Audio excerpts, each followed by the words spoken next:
माननीय सभापति जी, यूपीए सरकार के 10 साल पर तत्कालीन प्रधानमंत्री आदरणीय पीएम के रूप में रहे श्रीमान मनमोहन सिंह जी ने कहा और खुद के कार्यकाल में कहा ये हालत थी। उन्होंने वर्णन किया था। आदरणीय सभापति जी, अब मैं दूसरा कोट पढ़ता हूं। देश में व्यापक गुस्सा है, पब्लिक ऑफिस के मिसयूज को लेकर भारी गुस्सा है। इंस्टीट्यूशंस का मिसयूज कैसे होता था ये उस समय ये भी मैंने नहीं करा, ये उस समय के प्रधानमंत्री पद पर डॉक्टर मनमोहन सिंह जी कह रहे थे। उस समय भ्रष्टाचार को लेकर पूरा देश सड़कों पर था, गली गली में आंदोलन चल रहे थे। अब मैं तीसरा कोट पढ़ूंगा।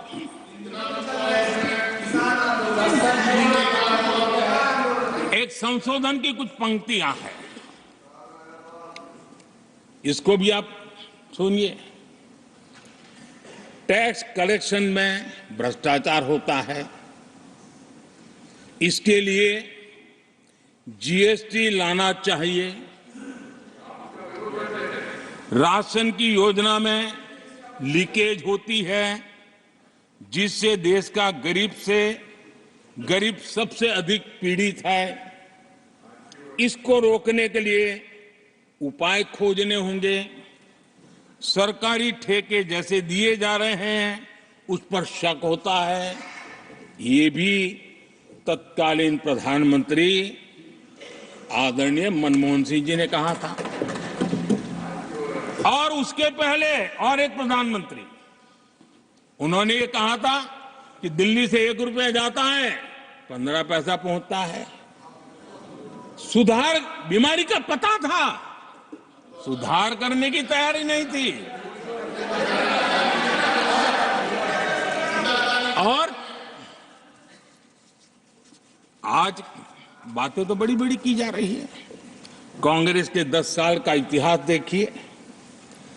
फ्रेजाइल 5 इकोनॉमी में दुनिया में कहा जाता था, मैं नहीं, दुनिया कहती फ्रेजाइल 5, पॉलिसी पैरालिसिस, ये तो उनकी पहचान बन गई थी।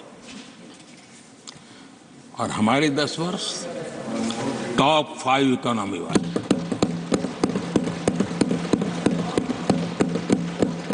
हमारे बड़े और निर्णायक फैसलों के लिए 10 साल याद किए जाए। आदरणीय सभापति जी, हम उस कठिन दौर से बहुत मेहनत करके, सोच समझ करके देश को संकटों से बाहर लाए हैं। ये देश ऐसे ही आशीर्वाद नहीं दे रहा है। आदरणीय सभापति जी, यहां सदन में अंग्रेजों को याद किया गया। Unbecoming conduct, please continue. No please. आदरणीय सभापति जी, इस सदन में अंग्रेजों को याद किया गया। अब राजा महाराजाओं का तो अंग्रेजों के साथ गहरा नाता रहा था उस समय। तो अब मैं जरा पूछना चाहता हूं कि अंग्रेजों से कौन इंस्पायर्ड था। मैं तो ये तो नहीं पूछूंगा कि कांग्रेस पार्टी को जन्म किसने दिया था, ये तो मैं नहीं पूछूंगा। आजादी के बाद भी देश में गुलामी की मानसिकता को किसने बढ़ावा दिया। अगर आप अंग्रेजों से प्रभावित नहीं थे तो अंग्रेजों की बनाई दंड संहिता, पिनल कोड, आपने क्यों नहीं बदली। आदरणीय सभापति जी, अगर आप अंग्रेजों से प्रभावित नहीं थे तो अंग्रेजों के जमाने के सैकड़ों कानून क्यों चलते रहे। आप अगर अंग्रेजों से प्रभावित नहीं थे तो लाल बत्ती कल्चर, ये लाल बत्ती कल्चर इतने दशकों बाद भी क्यों चलता है? अगर आप अंग्रेजों से प्रभावित नहीं थे तो भारत का बजट शाम को 5 बजे इसलिए आता था क्योंकि ब्रिटिश पार्लियामेंट का सुबह शुरू होने का समय होता था। ये ब्रिटेन की पार्लियामेंट के समय के अनुकूल शाम 5 बजे बजट की परंपरा क्यों चलाए रखी थी आपने? कौन अंग्रेजों से इंस्पायर था? पर आप अंग्रेजों से प्रेरित नहीं थे तो हमारी सेनाओं के चिन्हों पर आज भी गुलामी के प्रतीक अब तक क्यों बने हुए थे? हम एक के बाद एक हटा रहे हैं।